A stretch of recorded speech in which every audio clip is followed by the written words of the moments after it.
Salam dəyərli izləyicilər, kanalımıza xoş gəlmisiniz. Bugünkü videomuzda miniatür xalça dəzgahı hazırlayacağım.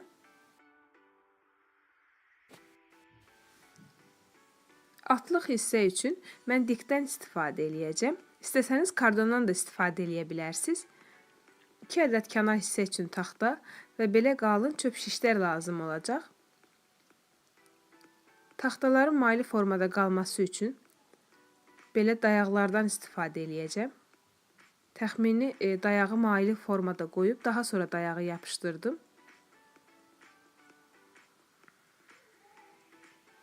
Digər dayağı da eyni formada maylı qoya bilmək üçün üst-üstə qoyub, formasını dəqiqləşdirəndən sonra kleyləyəcəm.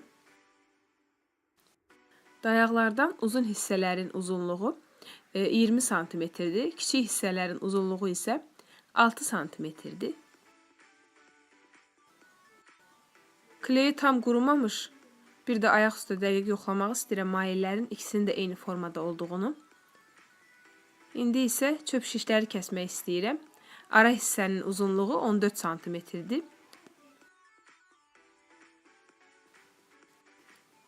Mənə cəmi 14 cm uzunluqlu 4 ədəd çöp şiş lazım olacaq.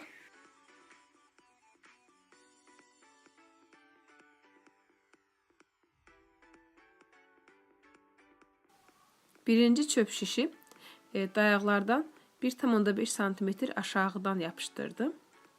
İkincini isə aşağıdan 4 cm hündürlükdə yapışdıracağım.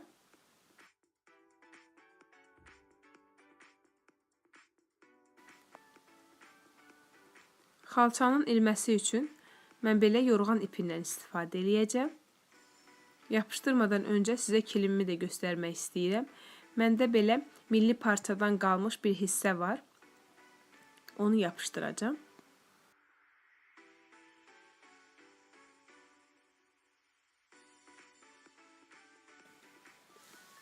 İndi isə ilmələri keçirdəcəm. Əvvəlcə başlanğıc hissəni kleyləyəcəm. Daha sonra digər çöp şişə də keçirdəndə kleyləyəcəm. Hər dəfə kley vurmağa ehtiyac yoxdur. Arada bir kley vuracağım mən.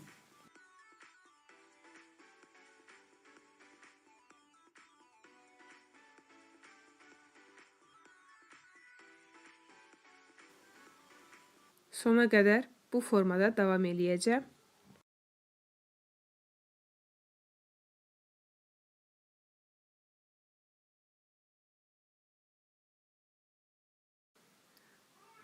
Sonuncu hissəni də yenə kleylədim.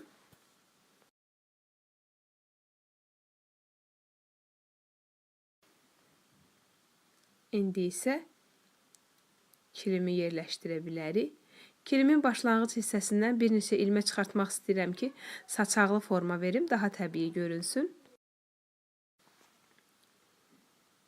Kilimi yapışdırmadan öncə çöp şişi yerləşdirib, təxmini yerini dəqiqləşdirib, daha sonra yapışdıracağım. Əgər istəsəniz kilimi biraz da uzun seçə bilərsiniz. Yəni altdakı çöp şişi yapışdırmamışdan əvvəl kilimin ölçüsünü dəqiqləşdirib, daha sonra yapışdırın. Çünki bizim kilimimiz bu iki çöp şiş üzərində qalacaq.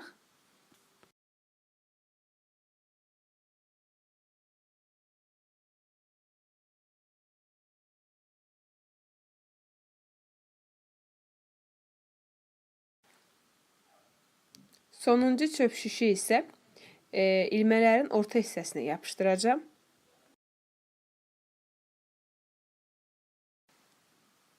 Xalça dəzgahımız artıq hazırdır. Son olaraq yumaqları hazırlayacağım. Bunun üçün bizə belə muncuq və saplar lazım olacaq. Sapı biraz uzun açın. 4 metr, 5 metr. Və belə bir neçə dəfə ortadan qatdalayacağım ki, 4-5 qat olsun. Belə olduqda muncuğun üzərinə dolayanda daha gözəl yumaq formasını vermək olur. Başlanğıc hissəsinə biraz kley vurun ki, sap düşməsin. Daha sonra dolamağa davam eləyin.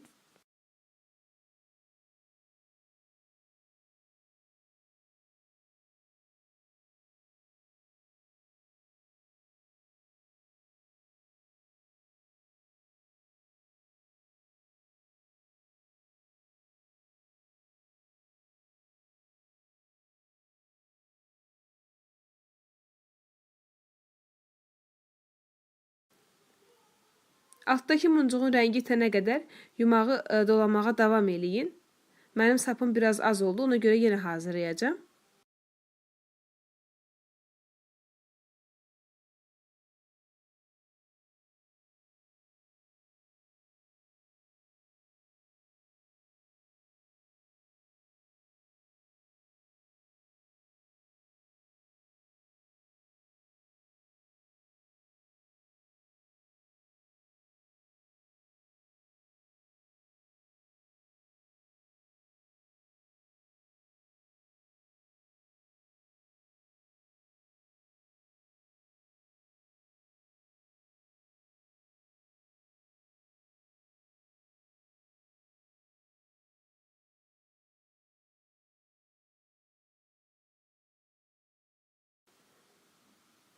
İlk yumağım artıq hazırdır.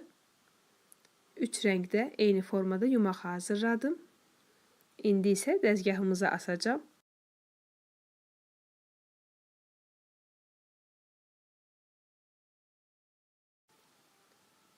Yumaqları asmaq üçün yenə eyni ipdən istifadə edəcəm. Əvvəlcə başlanğıc hissəyə düyünləyəcəm. İstəsəniz bir dəfə düyün vura bilərsiniz. Mən istəyirəm ki, bir neçə dəfə kənar hissələrin üzərindən dolayım ki, daha möhkəm yapışsın. Bu həm ilmənin daha yapışması üçündür, həm də taxtaların bir-birinə daha yaxşı yapışması üçündür.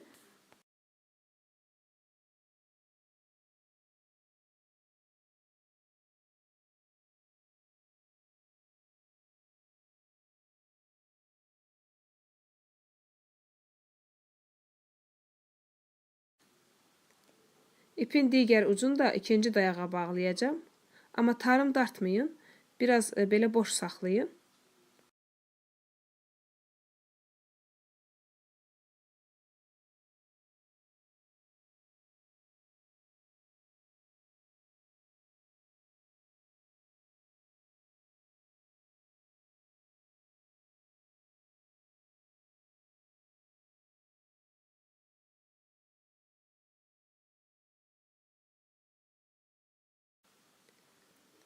Mən yumaqlardan ikisini ipdən astım. İstəyirəm ki, sizə asılma qaydasını göstərim. Ona görə üçüncü yumağı saxladım.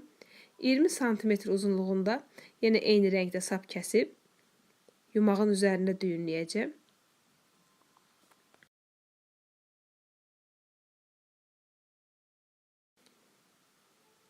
Hər ehtimala qarşı düyün yerinə çox az kley vurdum. Açılmasın deyə. İndi isə ipdən asacağım. İpdən asmaq üçün sapın bir tərəfini keçirdib ipin üzərində düyün vuracağım. Amma tam belə dartmayın. Biraz düyünü boş vurun. Yumaqlar sallansın.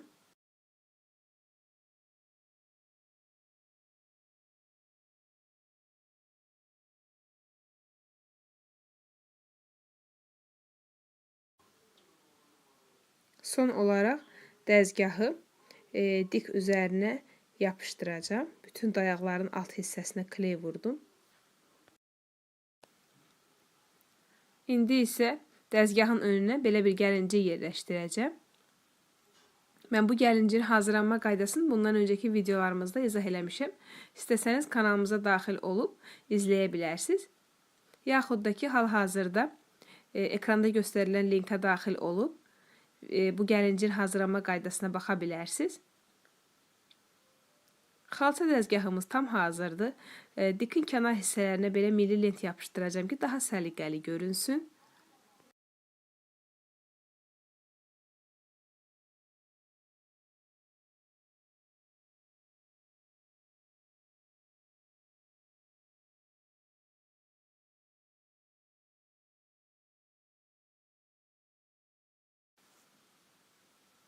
Bizi izlədiyiniz üçün hər birinizə təşəkkürlər. Sağ olun, növbəti videolarda görüşənədək.